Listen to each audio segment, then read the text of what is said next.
আসসালামু আলাইকুম দর্শক, সবাইকে অনেক অনেক শুভেচ্ছা জানিয়ে আমি আমার চ্যানেলের আরেকটা পর্ব শুরু করছি।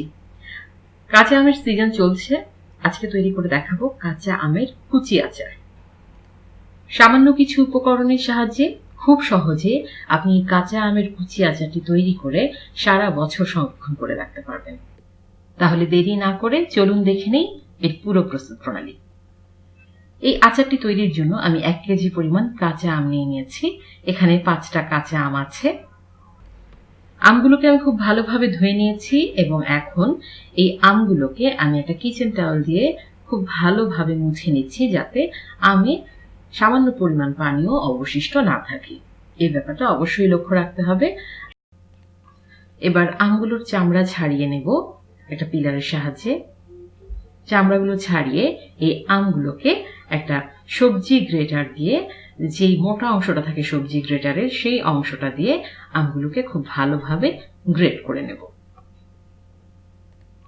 সবগুলো আম গ্রেট করা হয়ে গেছে।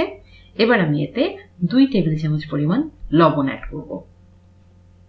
আমগুলোতে আমি 2 টেবিল চামচ পরিমাণ লবণ দিয়ে দিচ্ছি। এই লবণটা মাখাতে মাখাতেই দেখতে পাবেন প্রচুর পরিমাণে পানি উঠবে আম থেকে।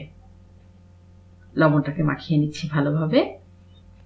এবার আম থেকে যেই পরিমাণ পানি বের হবে সেটাকে ছেঁকে নিতে হবে।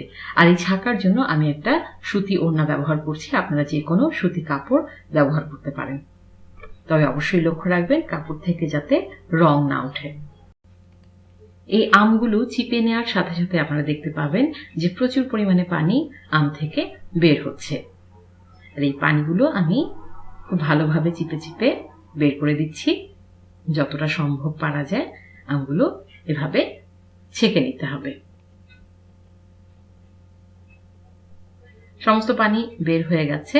এবার আমি এই পানিগুলো ফেলে দেব এবং যে আমগুলো আমি চিপে নিয়েছি দেখুন, এগুলোকে আমি এখন একটা বাটিতে নিয়ে নিচ্ছি। এই আমের আচারটা তৈরি করতে খুবই সামান্য উপকরণ লাগে, আমি আগেই বলেছি। প্রিয় দর্শক, আমি এখানে 10 থেকে 12টা শুকনা মরিচ নিয়ে নিয়েছি। এই মরিচগুলো কিন্তু কোনো ঝাল নেই, এগুলো মিষ্টি মরিচ। আমি আপনাদের প্যাকেটটা দেখাচ্ছি, মরিচের প্যাকেটটা দেখুন, এখানে সুইট চিলি। এখান থেকে আমি 10টা মরিচ নিয়েছি। এই মরিচগুলো নিলে কি হবে, খুব সুন্দর একটা কালার আসবে, কিন্তু তেমন ঝাল হবে না। তো মরিচ নিয়েছি আমি 10টা। এরপরে নিয়েছি আমি হোয়াইট ভিনেগার। এখানে একটা মরিচটা পেস্ট করতে যতটুকু ভিনেগার লাগে ঠিক ততটুকু দিতে হবে। আমি এখানে রসুনের কোয়া নিয়েছি 3টা, তবে আপনাদের কাছে যদি রসুনের ফ্লেভারটা ভালো লাগে তাহলে আপনারা আরো 2 কোয়া রসুন এখানে বাড়িয়ে দিতে পারেন। এদিকে আমি শুকনা মরিচের বোটাগুলো ফেলে দিয়েছি এবং মরিচের ভেতরে যে বিচিগুলো আছে সেগুলো বের করে ফেলেছি। এবার এগুলোকে বেটে নেওয়ার পালা। এই 3টি উপকরণ খুব ভালোভাবে আমি পেস্ট করে নেব। আমি শিলপাটা ব্যবহার করছি, তবে আপনারা চাইলে এগুলো যে কোনো মিক্সার গ্রাইন্ডারে গ্রাইন্ড করে নিতে পারেন। আর এই মরিচগুলো পেস্ট করতে আমার প্রায় 1/4 কাপ পরিমাণ ভিনেগার লেগেছে। 3টে উপকরণ বেশ ভালোভাবে পেস্ট করে নিয়েছি। চমৎকার একটা কালার এসেছে, দেখতে পাচ্ছেন।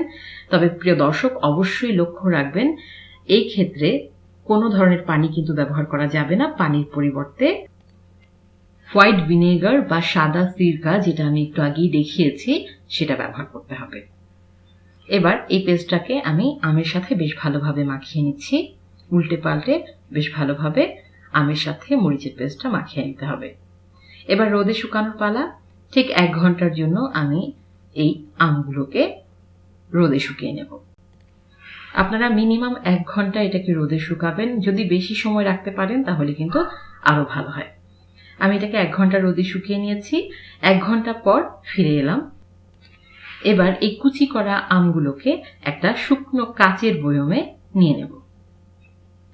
সবগুলো আম আমি একটা কাচের বয়মে নিয়ে নিচ্ছি। যাতে কোনো ধরনের পানি না থাকে সেদিকে অবশ্যই লক্ষ্য রাখবেন। এখানে আমি ততটুকু তেল ইউজ করব যতটুকু তেল দিলে আমটা পুরোপুরি তেলের ভেতরে ডুবে যাবে।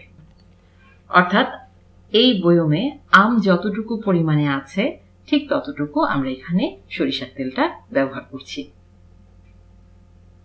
আমি এখানে পুরো সরিষার তেলটা ঢেলে দিচ্ছি। আমটা যতটুকু আছে ঠিক ততটুকু সমান সমান। দেখতে পাচ্ছেন পুরোটা আম কিন্তু সরিষার তেলে ঢেকে গেল। চামচ দিয়ে একটু উল্টে পাল্টে দিতে হবে, এতে করে তেলটা খুব ভালোভাবে ঢুকে যাবে। এবার এতে 2 টেবিল চামচ পরিমাণ হোয়াইট ভিনেগার দিয়ে দেব। এখানে 2 টেবিল চামচ পরিমাণ হোয়াইট ভিনেগারই যথেষ্ট, কারণ আমি যখন মরিচটা পেস্ট করেছি আমি কিন্তু এই ভিনেগার দিয়েই পেস্ট করেছি। আমার আচার কিন্তু তৈরি হয়ে গেছে। প্রিয় দর্শক, দেখলেন তো কত সহজে মজাদার এই কাঁচা আমের কুচি আচারটি তৈরি করে নেওয়া যায়। এই আচারটা এভাবে তৈরি করে আপনারা সারা বছর সংরক্ষণ করতে পারবেন। ডাল, ভাত, মাংস, পোলাও, বিরিয়ানি, খিচুড়ি যে কোনো কিছুর সাথে ভীষণ ভালো লাগে খেতে। আমার আম্মু প্রতি বছর এই আচারটা খুব যত্নের সাথে তৈরি করেন। প্রিয় দর্শক, আমি আশা করছি আপনাদেরও অনেক ভালো লাগবে। রেসিপি ভালো লেগে থাকলে আপনাদের ফ্রেন্ডস এন্ড ফ্যামিলির সাথে শেয়ার করতে পারেন। আবার পরবর্তীতে নতুন কোনো রেসিপি নিয়ে হাজির হয়ে যাব। ততদিন সবাই ভালো থাকুন, সুস্থ থাকুন। আল্লাহ হাফেজ।